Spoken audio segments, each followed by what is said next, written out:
petites bulles, bienvenue dans la bulle Virgie, j'espère que vous allez bien. Alors aujourd'hui j'ai choisi de vous faire une guidance parce qu'on parle tout le temps de changement, d'être challengé dans cette année. Alors beaucoup de retours aussi pour certains, mais en tout cas être challengé par des choses qui vous viennent face à face, qui viennent vers vous. Parfois des choses du passé, des situations du passé ou simplement des choses nouvelles, mais où on vous demande d'aborder les choses différemment. Et j'ai choisi de faire une série que je vais faire effectivement par signe astrologique. Donc je vais vous demander, comme pour le tirage précédent, de vous manifester. Je vais faire ici tous les signes, donc je relaisse l'opportunité à tous les signes de se manifester. Et je vais aller chercher effectivement qu'est-ce qui arrive à vous, qu'est-ce que ça va vous apporter, le challenge que ça va être, peut-être la façon dont on vous encourage à l'aborder pour pouvoir vous aider au fil de cette année. Et si effectivement je vois que certains signes ressortent à nouveau davantage par les manifestations, des vues, des pouces, des commentaires, eh bien je ferai des petits bonus, soit qui iront directement ensuite de ces guidances suivant la guidance, soit qui viendront prolonger pour apporter d'autres messages. On verra un petit peu ce qu'il en suivra. Mais en tout cas, les motivés me motiveront effectivement à les récompenser davantage. Donc voilà, à tout de suite, je vais commencer avec les Verseaux, et puis certainement les Capricornes, les Lions, les Taureaux. Je crois que ce sont ceux qui ont été en fait les signes que j'ai déjà refaits pour l'autre guidance, parce que ce sont ceux qui sont le plus manifestés déjà, et puis je ferai tous les autres signes. À tout de suite. Bienvenue dans la bulle de Virgie, j'espère que vous allez bien. Et bien voilà, c'est votre tour les Scorpions. Vous avez encore plein de chance de pouvoir passer, parce qu'ici j'ai plus publié, je crois, alors je vous fais votre guidance, 4 signes, et franchement à part le Capricorne qui ressort un petit peu, qui approche les 100 vues, le reste est très calme, il n'y a pas beaucoup d'interaction, donc vous avez toutes vos chances d'avoir votre petit bonus à votre signe, donc n'hésitez pas. Ici en attendant, on va aller regarder pour vous les Scorpions. Ce qui va venir, revenir, alors qui ou quoi, hein, bon, ça peut être une personne ou comme une situation, revenir vers vous pour vous challenger, voir un petit peu comment aborder ce challenge pour vous, pour dépasser au mieux ce petit test de l'univers. C'est vrai qu'on ne veut pas trop s'abriquer ici, hein. Hop là, une personne. C'est ce que je disais, on ne veut pas trop s'abriquer et on observe discrètement ici, ou c'est quelqu'un qui vous observe discrètement. Il y a l'idée ici effectivement d'observer en douce, alors ça peut être sur internet, ça peut être s'informer simplement pour une activité, un nouveau programme de sport, n'importe quoi, on s'informe, on n'agit pas trop, on parle pas trop, on s'informe, on regarde, on observe, on se fait sa petite idée. C'est quelqu'un ou quelque chose qui revient vers vous, qui vient vers vous. C'est qu'on vous observe déjà. Il ne faut pas vous dire que la personne ou la situation qui va vous revenir, c'est quelque chose qui... Non, c'est quelque chose qui se fait lentement mais sûrement. C'est quelque chose ou quelqu'un qui prend le temps de vous observer, de vous décortiquer, qui prend le temps d'arriver à petits pas de souris. Peut-être même à l'automne. Ou alors c'est depuis l'automne que cette personne vous observe et arrive tout doucement. C'est tout à fait possible aussi. En même temps que l'automne mis là, j'aurais presque l'impression que c'est l'automne prochain. Mais pour certains, peut-être que c'est déjà l'automne passé et que cette personne, comme je vous dis, vous observe depuis tout ce temps-là. On vous demande effectivement de lâcher prise, de ne pas attendre que ça aille vite. Ben, non, c'est pas ce qu'on vous demande ici, parce que c'est plutôt la ligne de ce qu'on vous propose. Donc c'est plutôt quelqu'un qui effectivement va être cool Raoul, et il va plutôt se pointer sans attendre grand chose, parce que quelque part peut-être pas apte non plus à donner ou à faire quoi que ce soit pour l'instant, mais plutôt être dans l'observation et voir un peu ce qui se passe. On a une énergie de Capricorne ici.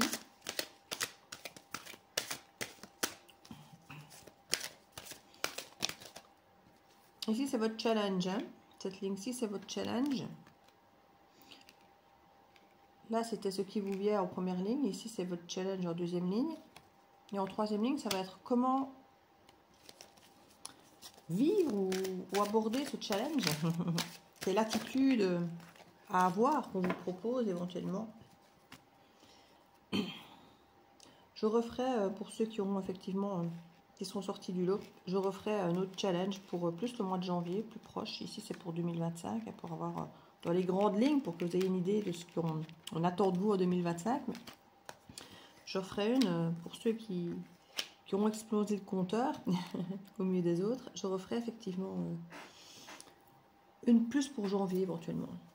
Et qui sera plus longue, parce qu'ici quand je fais le 12 signes, je ne sais pas les faire très longues, mais par contre quand j'en fais 2-3 derrière, là je peux me permettre de prendre le temps davantage. Alors au niveau de la démarche qu'on vous demande, c'est déjà beaucoup plus long, hein. Il y a beaucoup de cartes qui sont tombées. Je n'en voulais pas tant, et c'est rien, c'est qu'on a des choses à vous transmettre, et franchement, c'est joli. Énergie féminine en dos de deck, très beau aussi. Alors le challenge. Le challenge commence par la carte du Capricorne et c'est la temporalité dans laquelle nous sommes pour l'instant. Donc soit vous êtes face à quelqu'un qui a une typicité de Capricorne, donc quelqu'un de terminé, de persévérant, de travailleur, de bosseur, qui a tendance à aimer les responsabilités, qui travaille dur, qui est beaucoup, très enclin à la place qu'il a dans la société, dans sa famille, dans la hiérarchie. Quelqu'un qui au niveau émotionnel est beaucoup, alors pas insensible du tout, mais qui peut apparaître froid, parce que se protège et met effectivement en priorité plutôt le travail, la famille, plutôt que de mettre les émotions, les sentiments amoureux en avant, par exemple. Vous pouvez avoir une femme, une mère ici. On nous parle effectivement de l'impératrice, qui est une très belle carte. Mais il faut savoir aussi que le Capricorne a cette représentation du diable dans le tarot, qui représente potentiellement les excès, les addictions. Peut-être justement avec un peu de vanité, de dureté, d'autorité. Il y a une forme de je sais où je vais et je vais y aller, et que ce soit par la porte ou par la fenêtre. Le Capricorne arrive souvent à ses fins parce qu'il n'est pas pressé. En signe de terre, il n'est pas pressé, il sait quoi faire, comment le faire, et il va y aller, et il fera ce qu'il faut pour arriver là où il doit. Parce qu'il est organisé, il est structuré dans les grandes lignes. Hein. Tous les Capricornes ne sont pas comme je dépeins. C'est le stéréotype du Capricorne, plus ou moins. Avec l'impératrice, comme je disais, on est plutôt vers un stéréotype féminin. Maintenant, on peut avoir un Capricorne féminin. Hein. Du coup, c'est moins dur aussi. Hein. Le Capricorne féminin, j'ai aussi bien des contacts féminins en Capricorne que masculins. Ce ne sont pas du tout les mêmes Capricornes chez la femme et chez l'homme. C'est comme chez les Gémeaux. Moi, chez les Gémeaux, je trouve qu'on ne retrouve pas du tout. Et les Verseaux, c'est pareil. Femme ou homme, il y a des grandes différences. Il y a des signes où je trouve qu'on retrouve les typicités des deux côtés. Et il y a d'autres signes où je trouve que parfois, il y a une grosse différence entre féminin et masculin. Alors maintenant, une femme peut avoir des typicités masculines et vice-versa, évidemment. Ici, clairement, on a une impératrice, donc on nous parle de quelque chose de productif, qui va mettre du temps, et on vous le dit, ça va mettre du temps. Donc votre challenge, c'est de prendre le temps d'avoir quelque chose en gestation. Le quelque chose, c'est potentiellement une histoire amoureuse. Ou en tout cas, si ce n'est pas une histoire amoureuse, c'est quelque chose de relationnel, d'émotif, qui vous tient à cœur. Si ce n'est pas amoureux, ça peut être amical, familial, ou si c'est même quelque chose de personnel, de pro ou autre, c'est quelque chose qui vous tient vraiment à cœur, qui est vraiment votre mission de vie, qui est quelque chose d'important pour vous sur le plan émotionnel. On nous dit ici qu'il y a peut-être l'idée de vouloir ancrer les choses, de faire les choses, de se mettre en marche, d'être déterminé, persévérant, et en même temps vous dites cool. C'est pas pour tout de suite. C'est pas pour tout de suite, et en même temps, on a une reine d'épée ici qui nous rappelle effectivement, alors pas forcément la lenteur, parce que la reine d'épée ne parle pas de lenteur, mais de respecter, vous savez ce que vous voulez, ce que vous voulez pas, et vous vous faites respecter. Hein, avec la reine d'épée, c'est souvent la divorcée, la séparée, la veuve, qui en a bien bavé et qui a mis son cœur de côté pour pouvoir décider avec plus de logique, d'analyse, et qui est plutôt à garder quelque part son cœur fermé, peut-être plus silencieuse. Le Capricorne n'est pas forcément des plus bavards non plus dans l'absolu. Donc on est ici avec des énergies quand même assez taiseuses, assez lentes, qui observent, qui peuvent peut-être être très agaçantes. Alors, je ne vais pas dire pour vous, Scorpion, parce que vous êtes aussi du genre à analyser tout ça, mais vous ressentez beaucoup les choses. Vous ressentez beaucoup les choses. Et si vous ressentez que vous pouvez y aller et que ça y est, et que machin, vous avez confiance en votre instinct, généralement, vous avez beaucoup d'intuition. Vous avez confiance généralement en votre intuition, et quand vous sentez que vous devez y aller, vous y allez. Quand vous sentez que vous devez clôturer, vous clôturez. Vous êtes un des signes qui avait souvent le plus facile à clôturer, à passer à autre chose, parce que vous avez votre ressenti, et le Scorpion est le signe de la mort par excellence, qui est capable de tourner une page pour faire place neuve pour quelque chose effectivement de mieux, de meilleur, de plus adapté. Donc je ne vais pas dire que le Scorpion est insensible, certainement pas, que du contraire, mais il sait ce qui est bon pour lui, et quand c'est pas bon pour lui, de au revoir, merci. Comparativement au côté Capricorne, que je disais qui représente un petit peu les addictions, le Scorpion a tendance à être anti-addiction. Le Scorpion, contrairement... alors, anti-addiction, on me dit oui et non, dans le sens où effectivement, le Scorpion a un côté autodestructeur. Donc, autant le Poisson que le Scorpion, c'est vrai que vous êtes capable, si effectivement, mais alors c'est peut-être fait partie de vos contrariétés, vous êtes capable, pour fuir parfois vos émotions, au début du Scorpion. Je pense qu'après, vous maîtrisez beaucoup mieux votre émotionnel, votre sensibilité, vous l'assumez beaucoup plus et vous foncez dans la brèche, vous foncez dans toute la noirceur qu'on vous connaît ou que vous reconnaissez chez les autres ou que vous vous reconnaissez. Mais c'est peut-être le point commun, justement. Je disais la différence, en fait, non, c'est un point de convergence ici entre le Capricorne qui représente quand même l'addiction, le diable, et en même temps le Scorpion, comme le Poisson, qui vont parfois effectivement se réfugier vers un côté autodestructeur ou le Poisson plutôt à côté rêveur. Voilà. Si un Poisson prend de l'alcool, c'est pas pour s'autodétruire. Le Poisson, c'est pour être ailleurs, dans son nuage, pour fuir ses émotions, pour fuir. Alors que le Scorpion, il y a plutôt un côté autodestructeur, dans le côté addictif. Donc c'est différent. Ici, je crois que le Capricorne, c'est une addiction qui est moins dans l'excès destructrice, qui est plus dans un excès de vanité, d'autorité, de vouloir accéder aux choses, de faire ce qu'il faut, d'être dans l'excès pour effectivement faire les choses comme il estime qu'il doit les faire pour arriver à ce qui doit arriver. Donc il n'a peut-être pas de difficulté à soumettre peut-être les autres à eux, pour venir à leur fin, pour faire parvenir à leur fin, par exemple. On est dans ce type de typicité. Et là, justement, on demande de patienter. Alors, le Capricorne est très patient, normalement. Hein. Le Capricorne est très patient. Il est parmi les signes les plus puissants, oui, et patient. Je serais déjà parce que c'est un signe de terre. Mais là, ici, il y a vraiment une histoire d'attente presque peut-être 9 mois. C'est là que je vous parle ici quand même... de l'automne, donc il peut venir déjà de l'automne passé ou qui sera peut-être à l'automne prochain. L'automne prochain nous parle bien de 9 mois. On a vraiment ici cette énergie de deux de coupe, voire de famille, de grossesse peut-être. Ce n'est pas possible que le challenge soit une grossesse ou un projet en tout cas qui soit aussi long à mettre en place qu'une grossesse, pour lequel on a quand même tendance à fermer son cœur, à ne pas être, voilà, à vouloir que ça aille à notre sauce. Là, c'est très directif, et là, c'est très directif aussi. Les deux cartes autour de ces deux magnifiques cartes sont autoritaires et ne se laissent pas dire et veulent que ça marche à la baguette. Hein. Je crois que c'est votre challenge. Alors, est-ce que votre challenge, c'est d'accueillir ça avec plus de douceur ou est-ce que c'est de garder de la fermeté? On va le voir dans ce qu'on vous propose. Moi, ce qu'on vous propose là, c'est beaucoup plus doux. Hein. Donc, pour moi, c'est plutôt d'accueillir ceci.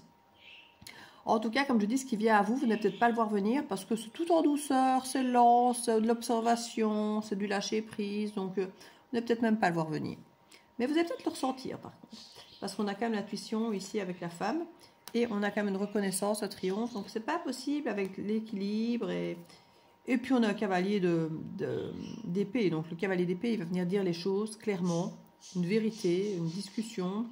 Alors, je ne vais pas dire à cœur ouvert, mais en tout cas, si à cœur ouvert, parce qu'il va dire ce qu'il pense vraiment, est-ce qu'il ressent vraiment, est-ce que, bon, voilà, il va être clair, quoi. Donc, c'est ce qu'on lui demande.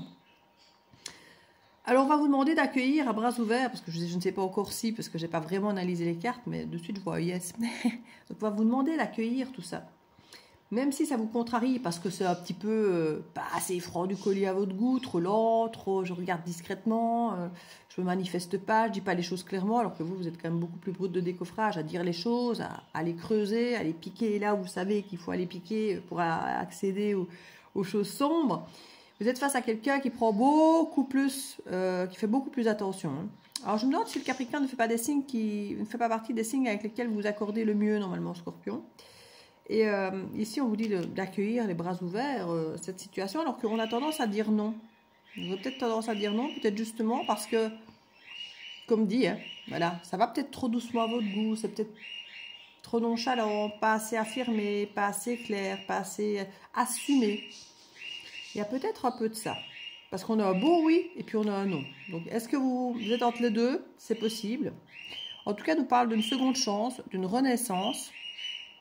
Alors, peut-être que vous avez dit oui par le passé et que là, vous allez dire non à quelque chose d'autre. Et laisser du temps passer. Parce qu'ici, avec l'épée, avec le pendu, pardon, on a vraiment l'idée de prendre le temps, de changer d'angle de vue, justement, peut-être pour changer d'avis, hein, peut-être pour redire oui. Parce que c'est peut-être quelque chose à quoi vous aviez dit oui par le passé. Et puis que vous avez dit non parce que justement, pas assez froid du collier, ça ne vous a pas plu. Et puis là, finalement, on repropose un nouveau départ, on repropose une guérison, une seconde chance. Et là, vous prenez le temps d'y réfléchir. En tout cas, on vous encourage à ne pas dire trop vite peut-être oui ou non, mais à prendre le temps. À prendre le temps de voir, peut-être d'analyser comme l'autre l'aura fait, hein, parce que finalement, si l'autre vous observe et fait son petit travail à distance, peut-être que cette personne est, entre guillemets, plus éclairée que vous, finalement, d'avoir observé discrètement, que vous qui êtes là. Alors, je ne dirais pas qu'il... Lui, il sait, il a observé, il a regardé, c'est de la logique, hein, c'est de la connaissance. Vous, c'est intuitif. C'est différent. C'est plus intuitif. Maintenant, regardez, 10 de coupe, la force du lion, et puis on a le poisson. Le poisson qui nous parle quand même de la date de février et mars. Donc, il y a quand même quelque chose qui, pour moi, peut se manifester dans le courant, effectivement, de février-mars, à la saison du poisson. Il y a quelque chose qui vient vous insuffler une force pour vraiment créer une unicité, une harmonie familiale. Donc, on vous incite vraiment, et j'ai envie de dire, à vous serrer les coudes, à prendre le temps, puisque là, c'est clairement ce qu'on vous encourage à faire, et peut-être d'aller vers cette...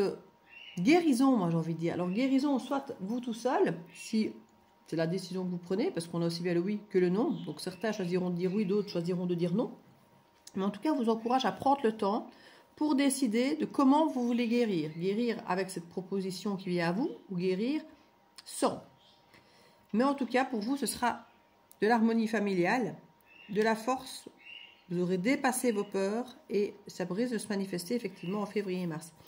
Donc ici, on dit vraiment que ne soyez pas peut-être à dire trop vite non parce que ça a l'air lent, il ne se passe pas grand-chose dans ce qu'on vous propose. Laissez le temps.